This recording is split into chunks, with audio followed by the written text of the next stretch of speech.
Welcome. I am Darth Vadad. Join me as I remember things I loved when I was younger and still love today. In the summer of 1981, probably in July, my sister and I were visiting my grandmother in a steel town in West Virginia. While we were there, we stopped into a convenience store or drugstore or some otherwise forgettable shop, except that it had a rack of comic books for sale. As best I can remember, I walked out with 4 comic books that day. Marvel Team-Up 110 featured Spider-Man and Iron Man, 2 of my all-time favorite heroes. Legion of Superheroes 279 ended with a shocking revelation that Superboy had returned to the Legion after an absence from the team.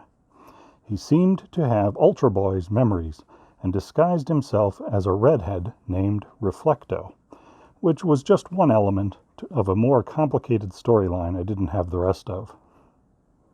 What I really want to talk about are the other 2 comics I remember getting that day.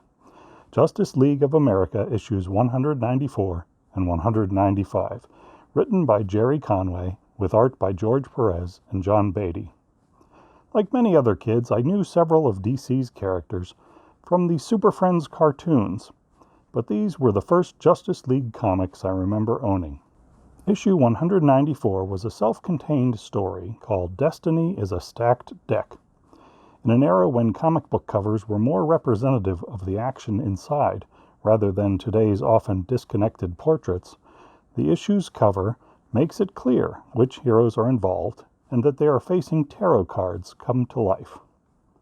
The story opens with a hooded tarot card reader contemplating cards featuring 6 Justice League members: Superman, Zatanna, Black Canary, the Flash, the Elongated Man, and Green Lantern. We're introduced to the heroes over the course of several pages. First up is Clark Kent, who's on assignment at a carnival with Lois Lane. From a nearby tent, the Hermit responds to Clark's thoughts, luring him inside. Once they come face to face, the Hermit uses magic to reveal Superman's costume, knock him down with a simple wooden staff, and quickly age him into a white-haired, weakened state. Perez's art transforms the ultimate hero into a feeble, frightened old man in just 1 page of action. If one of the tarot cards come to life can take out Superman, it's clear this threat to the Justice League is a serious one. Next up, we meet Barry Allen, the Flash, uncharacteristically jogging at human speed with his friends Sue and Ralph Dibny, the Elongated Man. We learn Barry's wife, Iris, died somewhat recently, but he's trying to move on with his life. Their casual jog quickly turns strange when they see a colorful figure walking on water. The heroes rush off to investigate, but the Flash is intercepted by the Magician, who stuns the speedster by confronting him with his own grief over Iris's death. Meanwhile, the Elongated Man encounters the Fool, who induces delirium by making Ralph smell his flower. So far, the tarot characters have succeeded in taking down 3 Leaguers with little effort. Next up is Hal Jordan, the Green Lantern. His jet plane is overtaken by a mysterious cloud. Inside, he is bewitched by the High Priestess, who entices him to open his cockpit and fall from the jet. He manages to come to his senses enough to activate his ring and stop the plane from crashing, but afterward seems almost paralyzed with a broken heart. Elsewhere, the Black Canary and Green Arrow are leaving a police station, but soon get into an argument over her commitment to the Justice League. They are interrupted by the Charioteer, who quickly neutralizes Green Arrow. Before he disappears, he uses his powers to induce extreme rage and hostility in Black Canary. By now, the pattern has emerged that the League members have had their various states of mind compromised by the tarot interlopers. Last to come under attack is Zatanna, who's on monitor duty at the League's space station. A huge manifestation of the devil grabs the satellite, while its demonic minions attack the sorceress directly, eventually blinding her. On the next page, we see all 6 Leaguers assembled at the space station. The others came hoping Zatanna could help them once they realized the mystical nature of the attacks. All 5 of the others are suffering from the effects of these attacks and seem incapable of working together, until Zatanna learns what has happened and formulates a plan. The heroes track down their true enemy, Amos Fortune, but he unleashes his final tarot card, Death. As they fight back against the fears and weaknesses the tarot attackers took advantage of, the Justice League begins to turn the tide. Finally, after Superman recovers his courage and youth in just 4 panels, he banishes Death with a single punch.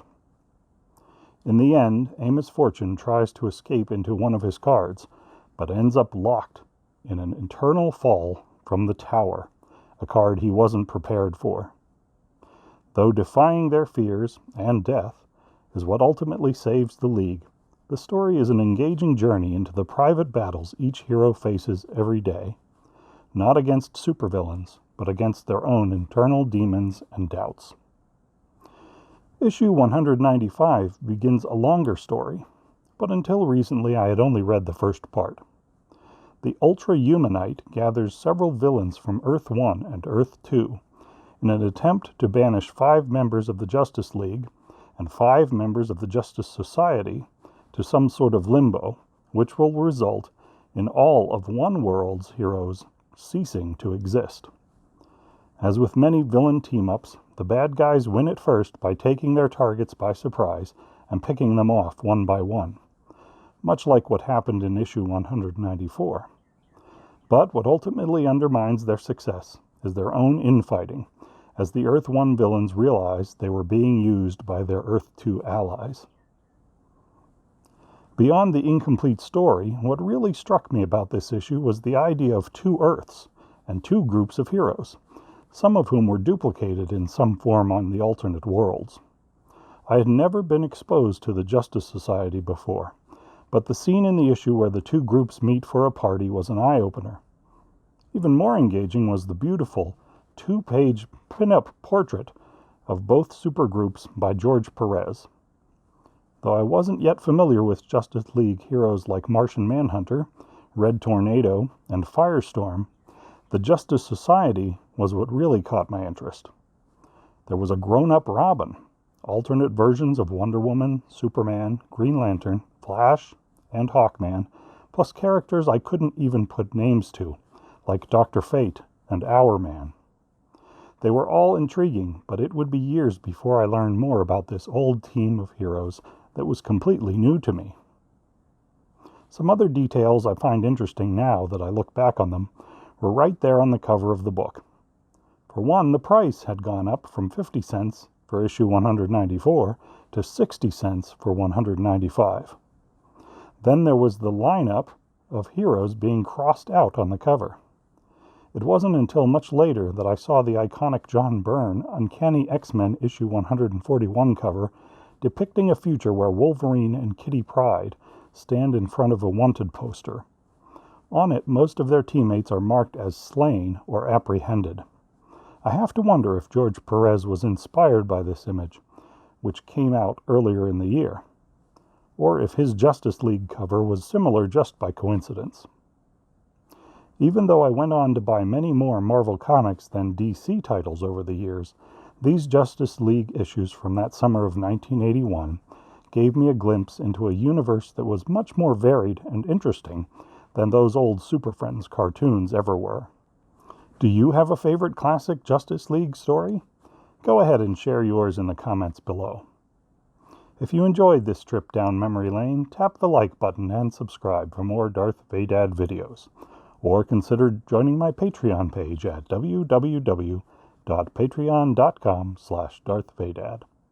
Thanks for watching, and have a great day.